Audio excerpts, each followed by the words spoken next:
Sometimes, life changes not in years, but in seconds.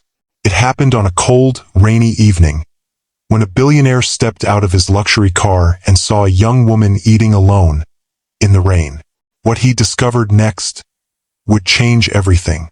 Her name was Lena Rivers. His name, Alexander Cross.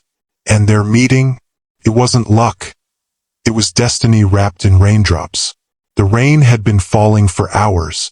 The city streets glimmered like silver mirrors, reflecting tired lights and rushing footsteps. And there, by the corner of an old, abandoned bookstore, sat Lena Rivers, a 22-year-old woman whose life had been quietly unraveling. Her hair was damp, sticking to her cheeks. Her thin jacket was soaked through. In her trembling hands, she held a cracked plastic container. Inside were a few cold noodles she had saved from a shelter meal. Still, she ate them slowly, whispering a small thank you under her breath. Not because the meal was good, but because it was something. Lena had once been the kind of girl who filled classrooms with laughter and hope. A scholarship student in architecture. Talented, passionate, unstoppable. But dreams sometimes are fragile things. Her mother's illness drained everything. Her savings, her home, her plans. When her mother passed away, she lost more than family. She lost direction. With no one to lean on, she found herself drifting from couch to shelter, from shelter to the cold streets of the city. Still, she never begged, never complained. Every morning, she'd search for cleaning jobs or cafe shifts, saving every coin she could. Every night, she'd sketch old buildings, street corners, even broken bridges. Because even when her world fell apart, she still saw beauty in structure. Across the same city, under bright glass towers, another life moved with precision and perfection. Alexander Cross, 38, founder of Crosstech Innovations, a billionaire who built empires out of code and calculation. To his employees, he was brilliant but distant. To the world, he was a genius.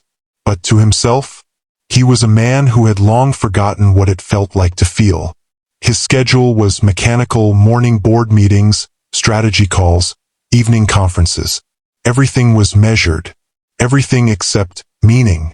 That night, his driver slowed at a red light near the old bookstore. Alexander barely noticed the rain.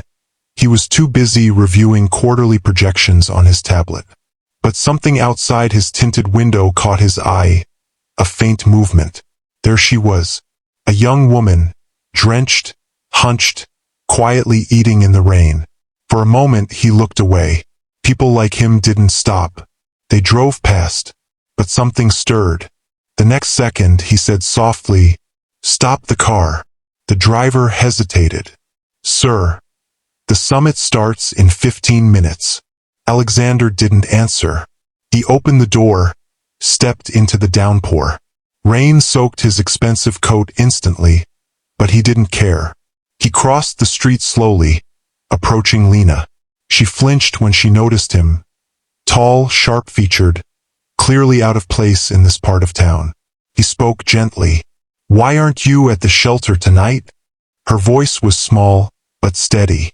"They close early if you're late. I had an interview today. It didn't go well." He didn't know why, but that line hit him harder than expected. She didn't sound bitter, just tired, the kind of tired that sits deep in your bones. He looked at her cracked container, then back at her soaked clothes. "Come with me," he said. "You shouldn't be out here in this weather." Lena shook her head politely. "I don't want to be a burden, sir. I'll be fine." Then she smiled. A small, grateful smile, humble, but radiant. That smile stayed with him long after he returned to his warm apartment.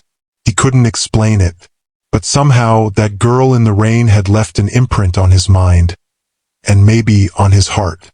Alexander couldn't sleep that night. He kept seeing her face, hearing her quiet words. She had an interview that didn't go well. Why was that bothering him? He'd seen poverty before. He'd donated millions to charities. But this was different. This wasn't statistics, this was someone. He poured himself a drink, stood by the window, and watched the rain continue to fall. And for the first time in years, he felt small. It's strange, isn't it? How sometimes the people we least expect, the ones with nothing, can make us question everything. Over the next few days, Alexander couldn't shake the thought. So he quietly asked his assistant to look into it. No publicity, no cameras, just information. And soon he learned her name, Lena Rivers, a once promising architecture student who dropped out after her mother's illness. No criminal record, no vices, just bad luck and too much responsibility too soon. She now worked part-time cleaning a cafe near the docks, slept in a women's shelter when space allowed, and she was saving to retake her exams. Alexander sat silently, reading the report. He closed it and whispered to himself, "She deserves a second chance." That week, Alexander had a decision to make. He could ignore it, move on as always, or he could do something real. He arranged for a new community housing project under one of his companies. But behind the paperwork, his goal was simple: to create a position for Lena. A small internship in architectural design, disguised within the project. No charity, no pity, just opportunity. And that's how it began. Not with a grand gesture, not with millions of dollars. Just a moment of attention, one heart seeing another. They say kindness starts small, but when it's real, it grows faster than anything else. Before we continue with this incredible journey, I spent countless hours crafting this story to bring you something meaningful, something that reminds us of the power of compassion. If stories like this touch your heart, and you want to see more acts of kindness that restore faith in humanity, please subscribe and hit the notification bell. It truly helps these stories reach others who need them. Now, let's see what happens when their paths cross again. 3 days had passed since that night in the rain. The city had moved on, as cities always do, busy, loud, and impatient. But one man hadn't. Alexander Cross still thought about her. He had attended his summit, signed new deals, met foreign investors, and yet her face, her voice, her quiet dignity kept returning to him. He couldn't explain why, but deep down he knew he was supposed to see her again. The morning light slipped through cracked blinds, painting streaks across the little cafe near the harbor. It wasn't fancy. Old chairs, chipped tables, the smell of burnt coffee in the air. And there, sweeping the corner near the window, was Lena Rivers. Her hands were red from the cold water in the sink, but she didn't complain. Every customer, every order, every crumb mattered, because each shift brought her a little closer to hope. She didn't notice the man sitting near the counter, reading a newspaper. Not at first. Not until he spoke. 2 sugars, no cream, right? Lena looked up, confused. He smiled slightly. Not the practiced smile of a businessman, but a genuine one. It was him, the man from the rain. Lena said softly, "You remembered?" Alexander said, "Hard to forget someone who thanks the rain for being kind." She laughed, shyly but warmly. The sound made something inside him ease. After her shift, as she was about to leave, he approached her. "Lena," he said, "I run a few community projects. One of them needs design support, sketches, layouts, small-scale concepts. Nothing big, but meaningful work." She blinked. "Design support? You mean architecture?" He nodded. "Yes, it's part-time, flexible, and paid. You'd be perfect for it." Lena hesitated. It sounded too good to be true. People didn't just offer jobs to strangers, especially to homeless women cleaning cafes. "Why me?" He paused for a long moment. "Because sometimes the world overlooks the ones who see it best." She didn't know how to respond. Something in his tone told her this wasn't pity. It was respect. That's the thing about kindness, real kindness. It doesn't sound like charity. It sounds like belief. A week later, Lena arrived at the Cross Foundation Community Renewal Office. She wore a second-hand blazer she'd bought from a thrift shop, her hands shaking slightly as she held a worn sketchbook. No one told her who Alexander really was. To her, he was Mr. Alex, a project manager helping revitalize abandoned neighborhoods. Her first task was simple: draft a new design for a small community housing unit. But as soon as she began sketching, something changed in the room. She drew with confidence, not lines but stories.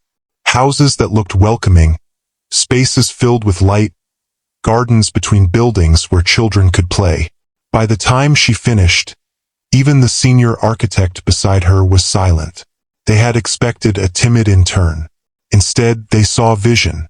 That afternoon, as Lena was leaving, Alexander called out to her.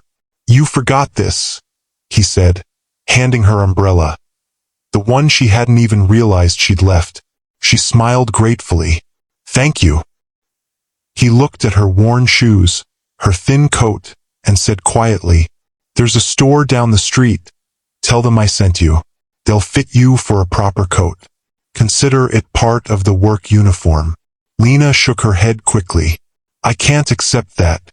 You've already given me a chance. That's more than enough." Alexander didn't insist. He just said, "Then let me walk you there. So you stay dry this time." She hesitated, then nodded. And together, they walked through the misty afternoon. A billionaire and a once homeless girl, side by side. No titles, no judgment. It wasn't a grand gesture. Just a man holding an umbrella over someone who'd once eaten in the rain. But sometimes, the smallest moments speak the loudest. As they walked, Lena asked, "Why do you care so much about this project?"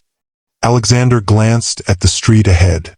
"Because I built things that made life easier, but not necessarily better.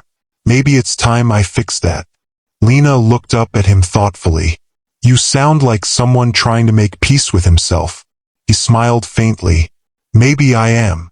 That honesty surprised them both. But it also built something stronger than comfort. Connection. And from that day forward, they worked together not as boss and intern, but as two people quietly rebuilding themselves, one blueprint at a time.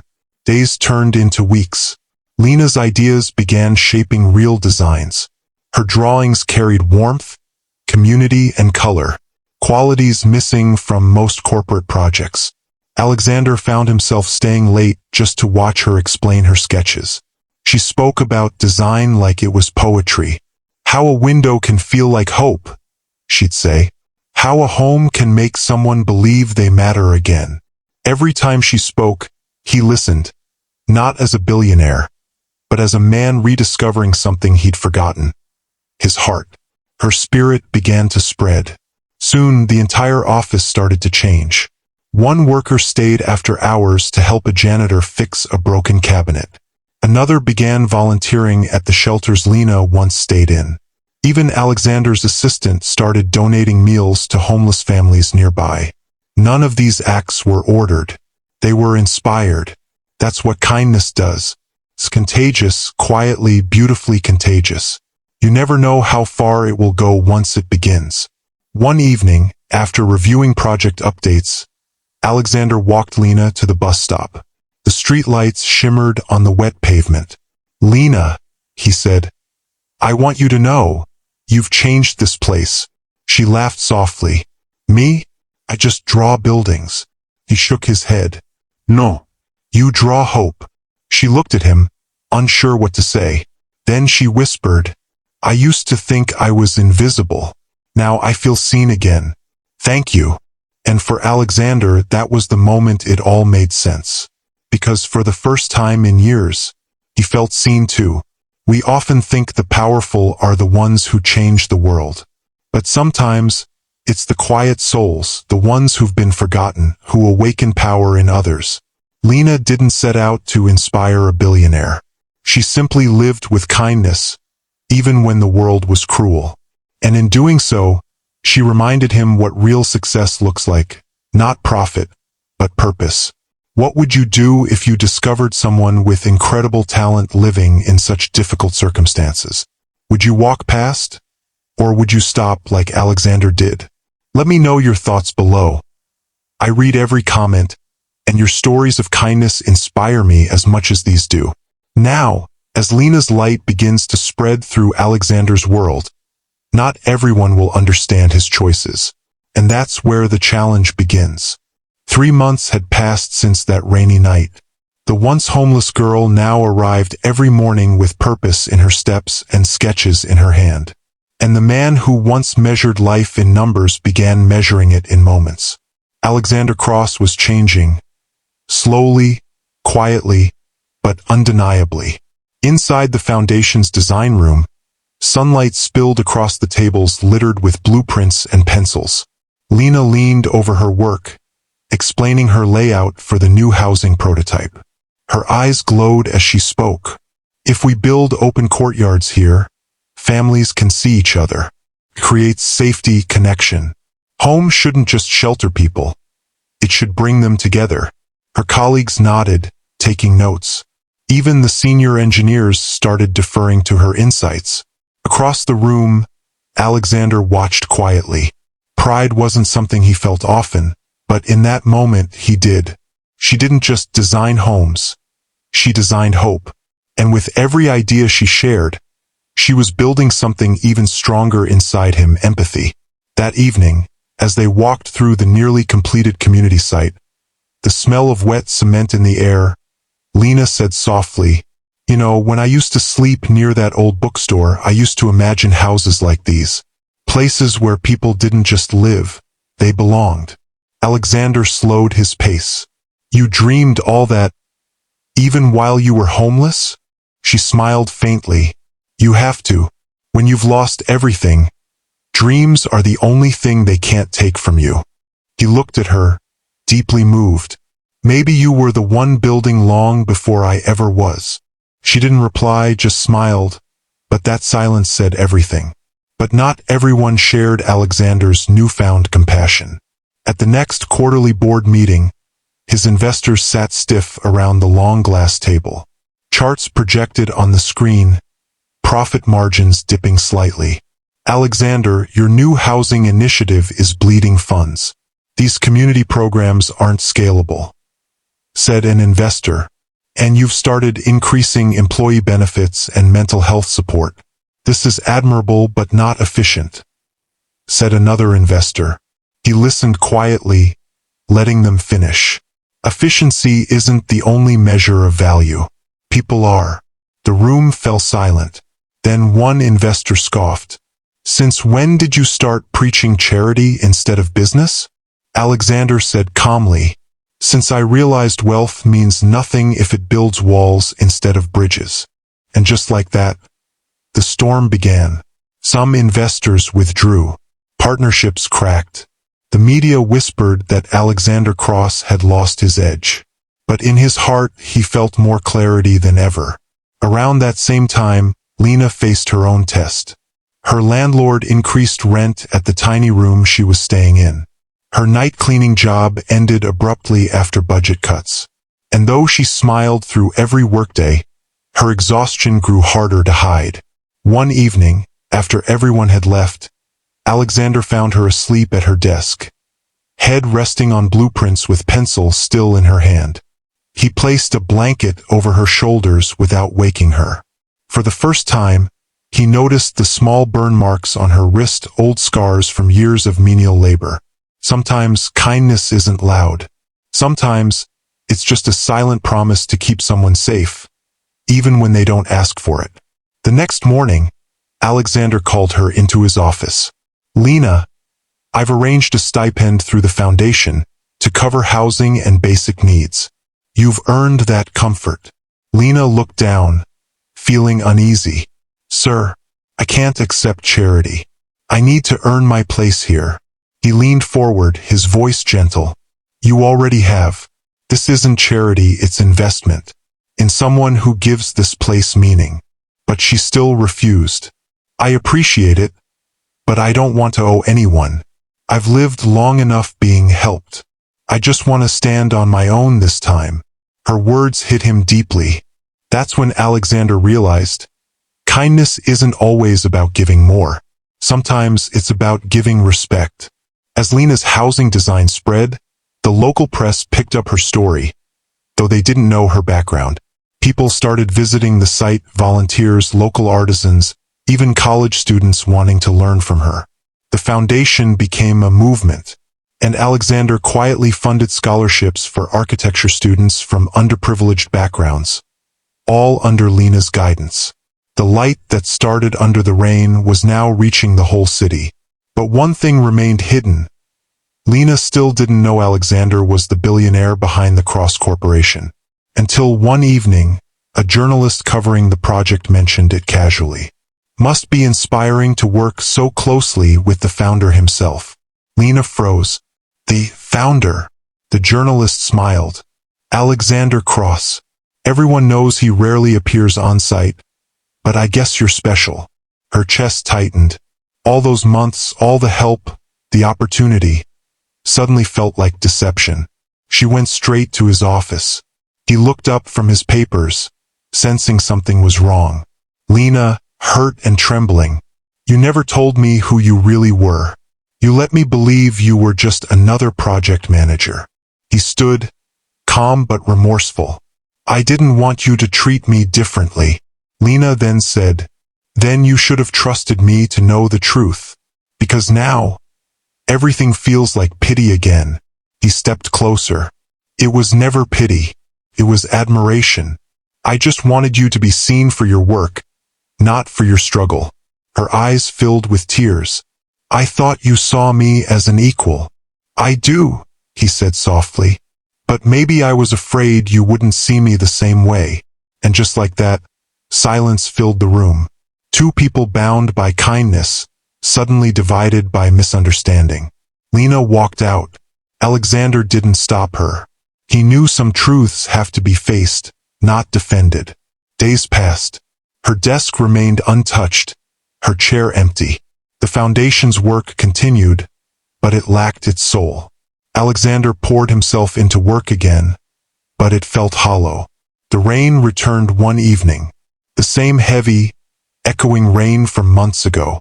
He stood by the window watching it pour, and he realized maybe kindness was never about saving others. Maybe it was about allowing yourself to be changed by them. Have you ever tried to help someone, only for them to misunderstand your heart? Did you walk away, or did you fight to make it right? Share your experience below. Your stories of courage remind us that love and kindness aren't always easy, but they're always worth it. Now, as the storm returns, both Alexander and Lena must decide what kindness truly means. The rain had returned, the same rain that began it all. Only this time, it wasn't just the city washing its streets. It was two hearts, distant, but quietly aching for peace. Alexander Cross stood by his office window, the city lights blurred by rain. Everything he built still stood, yet something within him had quietly collapsed. Across town, Lena packed her few belongings in silence, preparing to leave the city that had given her a second chance, and broken her heart in the same breath. Days turned into weeks. The first phase of the community project, the Haven Blocks, was finally ready for its opening. Crowds gathered. Families, children, volunteers. Reporters waited for a speech. Alexander stepped to the podium, looking out over the homes that now stood where despair once lived. But his voice trembled slightly. These houses are more than concrete. They're second chances, built by people who once had none and believed again. This foundation isn't mine. It belongs to every heart that refused to give up, including one who taught me that real wealth is compassion. The audience applauded, unaware that the last line was meant for one person who wasn't there. Sometimes the best speeches are apologies dressed as gratitude. Far away, Lena had found temporary work sketching murals for a youth shelter. She smiled for the children, but her eyes carried a quiet sadness. One evening, as she painted a sunrise on the wall, a little girl tugged her sleeve. "Miss Lena, did you build this place too?" Lena smiled softly. "Not this one, sweetie, but I helped build a place like it once." The girl nodded thoughtfully. "My mama says people who build homes have hearts made of light." Those words lingered, hearts made of light. That night, Lena stood under the street lamp outside the shelter, rain beginning to fall again. And for the first time in weeks, she whispered to herself, maybe it's time to go back. A week later, the Haven community held a small evening event. Music, lights, and laughter. Children ran through puddles. Families shared stories. Alexander walked among them quietly, smiling and greeting residents. Then he saw her, Lena, standing at the edge of the crowd, hair damp from rain, sketchbook in hand. Their eyes met. Neither spoke at first. Finally, Alexander stepped forward. I wasn't sure you'd ever come back. She looked down. I wasn't sure I should. He hesitated, then said softly, everything I said that day, it came from the wrong place, but the right heart. I didn't want to hide who I was. I just didn't want my name to define what we built together. She nodded, tears glistening. I know that now, but when you've lived your whole life invisible, truth means everything. I needed to find mine again. They stood there in silence, the kind that doesn't hurt anymore.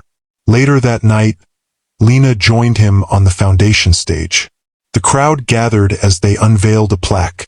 The Haven blocks, designed by Lena Grace, inspired by every act of kindness. The crowd erupted in applause. Alexander smiled proudly. In that moment, she wasn't a homeless girl rescued from the rain. She was a builder, an architect of hope, and the heart of the movement. Months later, Lena now leads the design division of the Cross Foundation. Alexander often joins her on site, no longer the distant billionaire, but a man who finally understands what it means to live richly. It started with a girl eating in the rain, and ended with a city learning how to care again. One act of kindness, multiplied by courage, forgiveness, and truth, had built more than homes. It had built a legacy. Rain falls again just as it did at the beginning of this story. But this time, dozens of umbrellas open across the Haven blocks. Volunteers helping strangers. Residents offering warm meals to new arrivals. Lena and Alexander stand side by side under a single umbrella, watching quietly. Lena, smiling. Looks like the rain doesn't scare people anymore. Alexander, chuckling. No. It reminds them of where it all began. When you choose kindness, you may not change the whole world, but you'll change someone's world. And sometimes that's exactly the same thing. A year later, the city no longer felt the same. The corners once shadowed by despair now shimmered with life. Murals of color lined the Haven blocks. Stories of people who once had nothing, now building everything together. Children's laughter filled the courtyards. Elderly residents sat on benches, watching the world they helped paint. And somewhere among them, Lena Rivers smiled. Not the smile of survival, but of purpose. A small documentary crew visited the Haven Foundation to capture its story. Their first question to Alexander Cross was simple. Mr. Cross, you're one of the wealthiest men in the country. But people say this project changed you more than it changed the city. Is that true? Alexander paused, the kind of pause that carries memory. Alexander, smiling faintly, said, completely true. I used to measure success by numbers, reports, and growth charts. But then I met someone who had nothing, and still found reasons to be grateful. That night in the rain taught me something priceless. Compassion is the only currency that never loses value. The reporter's eyes softened. The camera caught something money couldn't buy, and that is peace. Later, the camera found Lena at her drafting table. Her sketchbook lay open, filled with plans for new community centers and youth shelters. Lena, voice trembling slightly. I used to think my life was over, that being invisible was permanent. But someone looked closer and saw more than my situation. He saw me. So now, I make sure no one else feels unseen again. And that was the ripple. One act of kindness echoed into hundreds of lives, each one paying it forward in their own quiet way. We see a single mother moving into her new home, hugging her child. volunteers handing out hot meals on a rainy night, a group of students studying in a community library built under the Haven Foundation, Alexander and Lena walking through the streets they once only dreamed of changing, side by side, as equals. When kindness meets courage, it multiplies. When empathy finds opportunity, it transforms. And when people choose compassion over comfort, miracles don't just happen once. They keep happening. A car passes a lonely corner.